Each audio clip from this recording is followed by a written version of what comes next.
NK Bangla audio ও আলোচনা ক্লাসে আপনাদের স্বাগত। আমার পাঠ চলছিল বিভূতিভূষণ বন্দ্যোপাধ্যায়ের আরণ্যক উপন্যাসটি।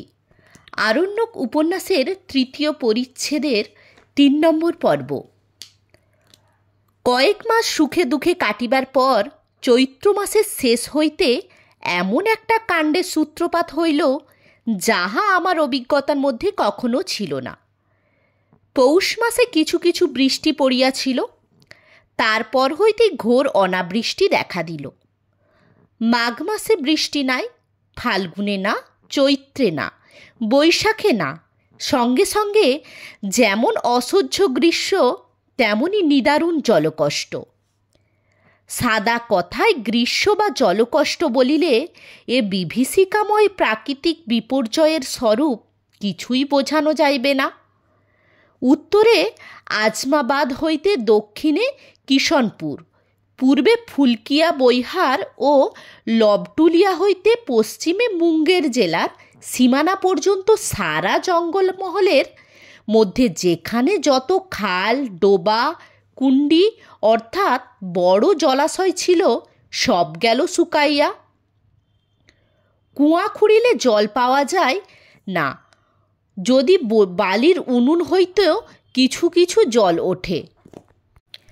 ছোট এক বালতি জল কুয়ার জমিতে 1 ঘন্টার ওপর সময় লাগে। চারিধারে হাহাকার পড়িয়া গিয়াছে। পূর্বে একমাত্র কুশি নদী ভরসা। সে আমাদের মহালের পূর্বতম প্রান্ত হইতে 7-8 মাইল দূরে বিখ্যাত মোহনপুরা রিজার্ভ ফরেস্টের ওপারে। আমাদের জমিদারি ও মোহনপুরা অরণ্যের মধ্যে একটা ছোট পাহাড়ি নদী নেপালের তরাই অঞ্চল হইতে বহিয়া আসিতেছে, কিন্তু বর্তমানে শুধু শুষ্ক বালুময় খাতে তাহার উপল ঢাকা চরম চিহ্ন বিদ্যমান। বালি খুঁড়িলে যে জলটুকু পাওয়া যায়, তাহারই লোভে কত দূরের গ্রাম হইতে মেয়েরা কলসি লইয়া আসে ও সারা দুপুর বালি কাদা ছানিয়া আধ কলসিটা ঘোলা জল লইয়া বাড়ি ফিরে। কিন্তু পাহাড়ি নদী, স্থানীয় নাম মিছি নদী, আমাদের কোনো কাজে আসে না, কারণ আমাদের মহাল হইতে বহু দূরে। কাছারিতেও কোনো বড় ইদারা নাই। ছোট যে বালির পাতকুয়াটি আছে, তাহা হইতে পানীয় জলের সংস্থান হওয়ায় বিষয় সমস্যায় কথা দাঁড়াইল। 3 বালতি জল সংগ্রহ করিতে দুপুর ঘুরিয়া যায়। দুপুরে বাহিরে দাঁড়াইয়া তাম্রাভ অগ্নিবর্ষী আকাশ ও অর্ধশুষ্ক বনঝাও ও লম্বা ঘাসের বন দেখিতে ভয় করে। চারিধার যেন দাও দাও করিয়া জ্বলিতেছে। মাঝে মাঝে আগুনের হলকার মতো তপ্ত বাতাস সর্বাঙ্গ ঝলসাইয়া বহিতেছে। সূর্যের এরূপ দ্বীপ্রহরের রৌদ্রের এ ভয়ানক রুদ্ররূপ কখনো দেখি নাই, কল্পনাও করি নাই। একদিন পশ্চিম দিক হইতে বালির ঝড় বয়। এসব দেশে চৈত্র বৈশাখ মাস। পশ্চিমে বাতাসের সময় কাছারি হইতে 100 গজ দূরের জিনিস ঘন বালি ও ধূলিরাশির আড়ালে ঢাকিয়া যায়। অর্ধেক দিন রামধনিয়া টহলদার আসিয়া জানাই, কুয়ামে পানি নেই ছে হুজুর। কোনো কোনো দিন ঘণ্টাখানেক ধরিয়া ছানিয়া ছানিয়া বালির ভিতর হইতে আধ বালতি তরল কর্দম স্নানের জন্য আমার সামনে আনিয়া ধরে। সেই ভয়ানক গ্রীষ্মে তাহাই তখন অমূল্য। একদিন দুপুরের পর কাছারির পিছনে একটা হরিতকি গাছের তলায় স্বল্প ছায়ায় দাঁড়াইয়া আছি। হঠাৎ চারিধারে চাহিয়া মনে হইল, দুপুরের এমন চেহারা কখনো দেখিত নাই। এ জায়গা হইতে চলিয়া গেলে আর কোথাও দেখিব না। জন্ম বাংলাদেশের দুপুর দেখিয়াছি, জ্যৈষ্ঠ মাসের খর রৌদ্র ভরা দুপুর দেখিয়াছি, কিন্তু এ রুদ্রমূর্তি তাহার নাই। এ ভীম ভৈরব রূপ আমাকে মুগ্ধ করিল। সূর্যর দিকে চাহিয়া দেখিলাম একটা বিরাট অগ্নিকুণ্ড। ক্যালসিয়াম পুড়িতেছে, হাইড্রোজেন পুড়িতেছে, লোহা পুড়িতেছে, নিকেল পুড়িতেছে, কোবাল্ট পুড়িতেছে, জানা অজানা শত শত রকমের গ্যাস ও ধাতু কোটি যোজন ব্যাসমুক্ত দীপ্ত ফার্নেসে একসঙ্গে পুড়িতেছে।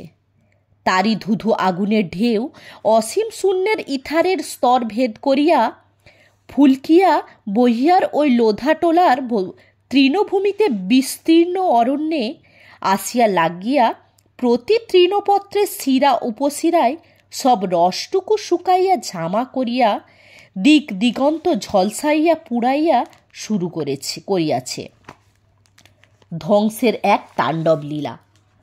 চাহিয়া দেখিলাম দূরে দূরে প্রান্তরের সর্বত্র কম্পমান তাপ তরঙ্গ ও তাহার ওধারে তাপজনিত একটি অস্পষ্ট কুয়াশা। গ্রীষ্ম দুপুরে কখনো এখানে আকাশ নীল দেখলাম না। তাম্রভ কটা শূন্য একটি চিল শকুনিও নাই। পাখির দল দেশ ছাড়িয়া পালাইয়াছে। কি অদ্ভুত সৌন্দর্য ফুটিয়াছে। এই দুপুরের খর উত্তাপকে অগ্রাহ্য করিয়া সেই হরিতকি তলায় দাঁড়াইয়া রহিলাম কতক্ষণ।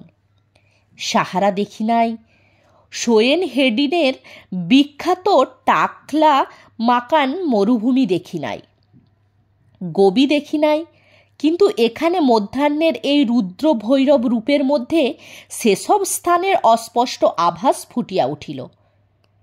কাছারি হইতে 3 মাইল দূরে একটি বনে ঘেরা ক্ষুদ্র কুণ্ডিতে সামান্য একটু জল ছিল। কুণ্ডিটাতে গর্ত, গত বর্ষায় জলে খুব মাছ হইয়াছিল বলিয়া শুনিয়াছিলাম। খুব গভীর বলিয়া এই হয় নাই। প্রথমত তার কাছাকাছি অনেক দূর লইয়া কোনো মানুষের বসতি নাই। দ্বিতীয়ত জল ও তীরভূমির মধ্যে কাদা এত গভীর যে কোমর পর্যন্ত বসিয়া যায়। কলসিতে জল পুরিয়া পুনরায় তীরে উত্তীর্ণ হবার আশা বড়ই কম। আরেকটি কারণ এই যে জলটা খুব ভালো নয়, স্নান বা পানের আদৌ উপযুক্ত নয়। জলের সঙ্গে কি জিনিস মিশানো আছে জানি না, কিন্তু কেমন একটা অপ্রীতিকর ধাতব গন্ধ। একদিন সন্ধ্যায় পশ্চিমে বাতাস ও উত্তাপ কম পড়িয়া গেলে ঘোড়ায় বাহির হইয়া ওই কুণ্ডিটার পাশের উঁচু বালিয়াড়ি ও বনঝাউয়ের জঙ্গলের পথে উপস্থিত হইয়াছি। পিছনে গ্র্যান্ড সাহেবের সেই বড় বটগাছের আড়ালে সূর্য অস্ত যাইতেছিল। কাছারির খানিকটা জল বাঁচাইবার জন্য ভাবিলাম এখানে ঘোড়াটাকে একবার জল খাওয়াইয়া লই। যত কাদা হোক ঘোড়া ঠিক উঠিতে পারিবে। জঙ্গল পার হইয়া কুণ্ডির ধারে গিয়া এক অদ্ভুত দৃশ্য চোখে পড়িল। কুণ্ডির চারিধারে কাদার ওপর 8-10টা ছোট বড় সাপ, অন্যদিকে 3টি প্রকাণ্ড মহিষ একসঙ্গে জল খাইতেছে। সাপগুলি প্রত্যেকটা বিষাক্ত, করাত ও শঙ্খচিতি শ্রেণীর, যাহা এদেশে সাধারণত দেখা যায়। মহিষ দেখিয়া মনে হইল এ ধরনের মহিষ আর কখনো দেখি নাই। প্রকাণ্ড একজোড়া শিং, গায়ে লম্বা লম্বা লোম, বিপুল শরীর। কাছেও কোনো লোকালয় বা মহিষের বাথান নাই। তবে এ মহিষ কোথা হইতে আসিল বুঝিয়া উঠিতে পারিলাম না। ভাবিলাম চোরির খাজনা ফাঁকি দিবার উদ্দেশ্যে কেহ লুকাইয়া হয়তো জঙ্গলের মধ্যে কোথাও বা বাথান করিয়া থাকিবে। কাছারির কাছাকাছি আসিয়াছি, মনুষ্যর সিং চাকলাদারের সহিত দেখা। তাহাকে কথাটা বলিতেই সে চমকাইয়া উঠিলে, আরে সর্বনাশ, বলেন কি হুজুর, হনুমানজি খুব বাঁচিয়া দিয়াছেন আজ। ও পোষা ভয়স নয়, ও হলো আড়ন, বুনো ভয়স হুজুর। মোহনপুরা জঙ্গল থেকে এসেছে জল খেতে। ও অঞ্চলে কোথাও জল নেই তো জলকষ্টে পড়ে এসেছে। কাছারিতে তখনই কথাটা রাষ্ট্র হইয়া গেল। সকলে এক বাক্যে বলিল, হুজুর খুব বেঁচে গিয়েছেন। বাঘের হাতে পড়লে বরং রক্ষা পাওয়া যেতে পারে, বুনো মহিষের হাতে পড়লে নিস্তার নেই। আর এই সন্ধ্যাবেলা ওই নির্জন জায়গায় যদি একবার আপনাকে ওরা তাড়া করত, ঘোড়া ছুটিয়ে বাঁচাতে পারতেম না হুজুর। তারপর হইতে জঙ্গলে ঘেরা ওই ছোট্ট কুণ্ডিটা বন্য জানোয়ারের জলপানের একটা প্রধান আড্ডা হইয়া দাঁড়াইল। অনাবৃষ্টি যত হইতে লাগিল, রৌদ্রের ক্রমবর্ধমান প্রখরতায় দিক দিগন্তে দাবদাহ যত প্রচণ্ড হইয়া উঠিতে লাগিল, খবর আসিতে লাগিল সেই জঙ্গলের মধ্যে কুণ্ডিতে লোকে বাঘকে জল খাইতে দেখিয়াছে, বনমহিষকে জল খাইতে দেখিয়াছে, হরিণের পালকে জল খাইতে দেখিয়াছে। নীলগাই ও বুনো শুয়োর তো আছেই, কারণ শেষের দুই প্রকার জানোয়ার এ জঙ্গলে অত্যন্ত বেশি। আমি নিজে আর একদিন জ্যোৎস্না রাতে ঘোড়ায় করিয়া কুণ্ডিতে যাই শিকারের উদ্দেশ্যে। সঙ্গে ৩-৪ জন সিপাহী ছিল, ২-৩টি বন্দুকও ছিল। সে যা দৃশ্য দেখিয়াছিলাম সে রাতে জীবনে ভুলিবার নয়। তাহা বুঝিতে হইলে কল্পনায় ছবি আঁকিয়া লইতে হইবে এক জনহীন জ্যোৎস্নাময়ী রাত্রি ও বিস্তীর্ণ বনপ্রান্তরের। আরও কল্পনা করিয়া লইতে হইবে সারা বনভূমি ব্যাপিয়া এক অদ্ভুত নিস্তব্ধতার। অভিজ্ঞতা না থাকিলে যদিও সে নিস্তব্ধতা কল্পনা করা প্রায় অসম্ভব। উষ্ণ বাতাস অর্ধশুষ্ক কাঁচ ডাঁটার গন্ধে নিবিড় হইয়া উঠিয়াছে। লোকালয় হইতে বহু দূরে আসিয়াছি, দিকবিদিকের জ্ঞান হারাইয়া ফেলিয়াছি। কুণ্ডিতে প্রায় নিঃশব্দে জল খাইতেছে একদিকে 2টি নীলগাই, অন্যদিকে 2টি হায়না। নীলগাই 2টি একবার হায়নাদের দিকে চাহিতেছে, হায়নারা একবার নীলগাই 2টির দিকে চাহিতেছে। আর 2 দলের মাঝখানে 2-3 মাস বয়সের এক ছোট্ট নীলগাইয়ের বাচ্চা। অমন করুণ দৃশ্য কখনো দেখি নাই। দেখিয়া পিপাসার্ত বন্য জন্তুদের নিরীহ শরীরে আতর্কিতে গুলি মারিবার প্রবৃত্তি হইল না। এদিকে বৈশাখও কাটিয়া গেল, কোথাও এক ফোঁটা জল নাই। আরও এক বিপদ দেখা দিল। এই সুবিস্তীর্ণ বনপ্রান্তরের মাঝে মাঝে লোকে দিক হারাইয়া আগেও পথ ভুলিয়া যাইত।